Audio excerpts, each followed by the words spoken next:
আসসালামু আলাইকুম ওয়া রাহমাতুল্লাহ। ইন্নাল হামদুলিল্লাহ ওয়াসসালাতু ওয়াসসালামু আলা রাসূলিল্লাহ, আম্মা বা'দ। আন্দোলনরত আব্দুলের উদ্যোগে আয়োজিত বীর চট্টলার ঐতিহাসিক লালদিঘি ময়দানে আজকের এই সমাবেশের সম্মানিত সভাপতি, দলের শীর্ষ নেতৃবৃন্দ, অন্যান্য কেন্দ্রীয় এবং আঞ্চলিক নেতৃবৃন্দ, স্থানীয় নেতৃবৃন্দ, বীর চট্টলাবাসী, সাংবাদিক বন্ধুগণ, আল্লাহ তাবারক ওয়া তাআলার শুকরিয়া আদায় করছি। ফ্যাসিবাদ বিদায় নেওয়ার পর মুক্ত জমিনে, মুক্ত আকাশের নিচে আল্লাহ তাআলা এই ধরনের একটি সমাবেশ করার তৌফিক দান করেছেন, আলহামদুলিল্লাহ।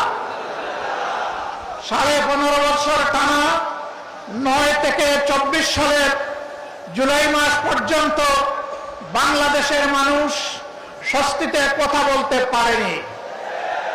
বাংলাদেশের মানুষের জীবনের কোনো নিরাপত্তা ছিল না। বাংলাদেশের মানুষ অবিচার, নির্যাতনের শিকার হয়ে কোথাও সামান্যটুকু বিচার পায়নি। বাংলাদেশ দুর্নীতিতে ভেসে গিয়েছিল। দেশের টাকা লুণ্ঠন করে বিদেশে পাচার করা হয়েছিল। 1 নয়, 2 নয়, 28 লক্ষ কোটি টাকা বাংলাদেশ থেকে বিদেশে পাচার করা হয়েছে, যা বাংলাদেশের এভারেজ বার্ষিক বাজেটের 7টা বছর কাভার করে সেই মুদ্রা বিদেশে পাচার করা হয়েছে। তারা আমাদেরকে উন্নয়নের কথা বলতো, তারা উন্নয়ন করেছিল তাদের নিজেদের, আর তারা রাস্তাঘাট এবং দালান তৈরি করেছিল রডের বদলে বাঁশ দিয়ে। একবার একটা মেয়েকে এরকম একটা ডিবেটে বলতে শুনলাম যে আজ যদি কবি বেঁচে থাকতেন, তিনি বলতেন বাঁশবাগানের মাথার উপর চাঁদ উঠেছে, ওই চাঁদের জায়গায় চাঁদ তো আছে, বাঁশগুলো সব কই, সব বাঁশ উধাও হয়ে গিয়েছিল। সম্মানিত দেশবাসী, ফ্যাসিবাদীরা আমাদেরকে উন্নয়নের গল্প শোনাতো, বলতো বাংলাদেশ এখন সিঙ্গাপুর, বাংলাদেশ এখন কানাডা। হ্যাঁ, বাংলাদেশ কানাডা হয়েছে তাদের জন্য, কারণ তারা পালিয়ে গিয়ে কানাডায় বেগমপাড়া তৈরি করেছে। বাংলাদেশের টাকা ব্যাংকগুলো লুট করে, ডাকাতি করে সিঙ্গাপুরে নিয়ে তারা ব্যবসা প্রতিষ্ঠান গড়ে তুলেছে। সম্মানিত বন্ধুগণ, এই ফ্যাসিবাদ শুধু প্রতিপক্ষ রাজনৈতিক দলকে আঘাত করে নাই, তারা বড় আঘাত দিয়েছিল আলিম ওলামার উপর। হেফাজতে ইসলামের নেতারা সারা দেশে অন্যায়ের বিরুদ্ধে প্রতিবাদ করেছিলেন। আল্লাহ এবং আল্লাহ রসুলের বিরুদ্ধে কিছু সংখ্যক বেয়াদব প্রকাশ্যে চর্চা করেছিল। তাদের জবাব দেওয়ার জন্য শান্তিপূর্ণভাবে রাজধানীতে তারা একত্রিত হয়েছিলেন। 13 সালের 5ই মে সেখানে বর্বর হামলা চালিয়ে রাতের অন্ধকারে অসংখ্য মানুষকে খুন করা হয়েছিল। এতগুলো আলিম ওলামা, হুফাজে কেরাম, আইতাম, তাদেরকে হত্যা করার পর, খুন করার পর প্রখ্যাত প্রধানমন্ত্রী বলেছিলেন কেউ মারা যায়নি, ওখানে লাল রঙের যে তরল পদার্থ দেখেছেন এটা মোল্লা মৌলবীরা কিছু রং ছিটিয়ে রেখেছিল। লজ্জা! মানুষ খুন করার পরে আবার মানুষের রক্ত নিয়ে উপহাস, এটাই ছিল তাদের বৈশিষ্ট্য।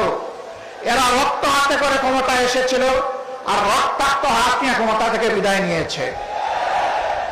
তারা ক্ষমতায় এসেছিল 9 সালে ফেব্রুয়ারি মাসের 25 এবং 26 তারিখ ঢাকার পিলখানায় তৎকালীন প্যারামিলিটারি বিডিআর এর হেডকোয়ার্টারে 2 দিনে 57 জন প্রতিশ্রুতিশীল, দেশপ্রেমিক, চৌকস সামরিক অফিসারকে তারা হত্যা করার মাধ্যমে তাদের হত্যার অভিযান শুরু করেছিল।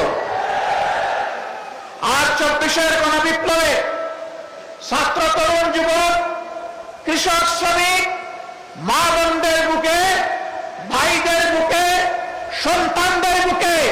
গুলি চালিয়ে কাঁড়ি কাঁড়ি লাশ ফেলে দিয়ে যখন সামাল দিতে পারে নাই, তখন যারা করেছিল অমুকের কন্যা দেশ ছেড়ে পালায় না, তারাই তখন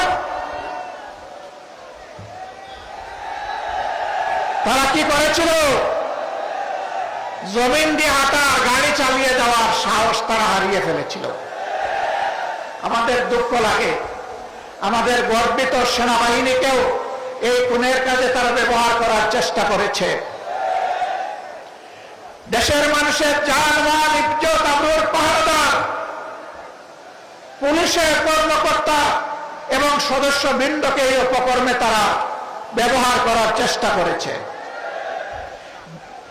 বিজিবিকে তারা এই উপকর্মে কাজে লাগানোর চেষ্টা করেছে। রাষ্ট্রের একটা প্রতিষ্ঠানকেও তারা ঠিক মতো দাঁড়াতে দেয়নি। বিচার বিভাগ ধ্বংস করেছে, নির্বাচন কমিশন ধ্বংস করেছে, দুর্নীতি দমন কমিশনকে বগলের নিচে নিয়েছে, মানবাধিকার কমিশনকে তাদের পকেটে ঢুকিয়ে ফেলেছে। এইভাবে দেশের সব কিছু তারা ধ্বংস করেছিল। ফ্যাসিবাদীরা বিদায় নিয়েছে, ফ্যাসিবাদ এখনো বিদায় নেয় নাই।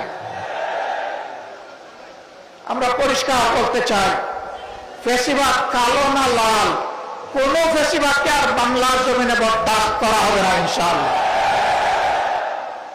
কেউ যদি ফ্যাসিবাদের পাশে আবার কথা বলেন, কেউ যদি আবার ফ্যাসিবাদীদের মতো আচরণ করেন, তারা কোন পথ খুঁজে পাবেন আমরা জানি না, কিন্তু আমরা তাদেরকে পরিষ্কারভাবে বলে দিতে চাই, বাংলার জমিনে এই দেশের আপামর ছাত্র, তরুণ, মেহনতি জনতার ফ্যাসিবাদকে বরদাস্ত করবে না।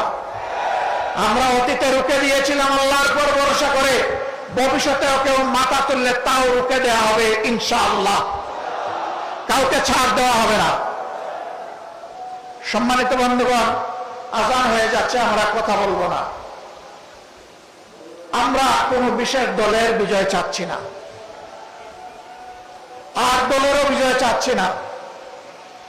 আমরা বাংলাদেশের 18 কোটি মানুষের আকাঙ্ক্ষার বিজয় চাই, আর সেই আকাঙ্ক্ষার বিজয় হবে কোরআনী আইনের মাধ্যমে ইনশাআল্লাহ। এর বাইরে গিয়ে এটা প্রমাণিত হয়ে গেছে, কোনো কিছু দিয়ে এর বাংলাদেশকে এগিয়ে নেওয়া সম্ভব নয়, সুশাসন প্রতিষ্ঠা করা সম্ভব নয়। আমরা আপনাদেরকে আহ্বান জানাবো, বিজয়ের এই হুইসেলটা, বিজয়ের এই বাঁশিটা ইসলামের প্রবেশদ্বার, ইসলামাবাদ খ্যাত এই চট্টগ্রাম থেকে আপনারা বাজাবেন ইনশাআল্লাহ। আপনারা বাজাবেন সেই বাঁশি, এই বিজয়ের বাঁশি এখান থেকে শুরু হবে, আর চেরাপুঞ্জির পাহাড়ে গিয়ে ওর ধাক্কা লাগবে ইনশাআল্লাহ। সারা বাংলাদেশ ইনশাআল্লাহ কোরআনের আলোকে আবাদ হবে। আগামীর বাংলাদেশ কোরআনের বাংলাদেশ। আল্লাহর নবী মুহাম্মদুর রাসূলুল্লাহ সাল্লাল্লাহু আলাইহি ওয়াসাল্লাম আর তার হাতে গড়া সোনার মানুষ সাহাবায়ে কেরাম রিদওয়ানুল্লাহি তাআলা আলাইহিম আজমাইনের পথ ছেড়ে দুনিয়ায় কখনো শান্তি আসে নাই, দুনিয়ায় কখনো শান্তি আসবে না। আমরা কোরআনকে বুকে নিয়ে, রাসূল করিম সাল্লাল্লাহু আলাইহি ওয়াসাল্লামের সুন্নাহকে বুকে নিয়ে, সাহাবায়ে কেরাম রিদওয়ানুল্লাহি তাআলা আলাইহিম আজমাইনের রেখে যাওয়া আমানতকে বুকে নিয়ে আমরা বাঁচতে চাই, আমরা মরতে চাই, আমরা আল্লাহর দরবারে হাজিরা দিতে চাই।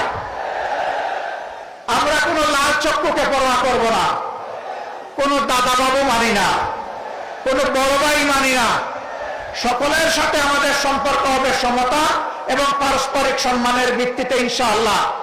আগামীর সেই বাংলাদেশ, মানবিক বাংলাদেশ, কোরআনের বাংলাদেশ গড়ায় চট্টগ্রামবাসীকে অগ্রণী ভূমিকা পালন করার উদাত্ত আহ্বান জানিয়ে আমার বক্তব্য এখানেই শেষ করছি। আল্লাহ হাফেজ।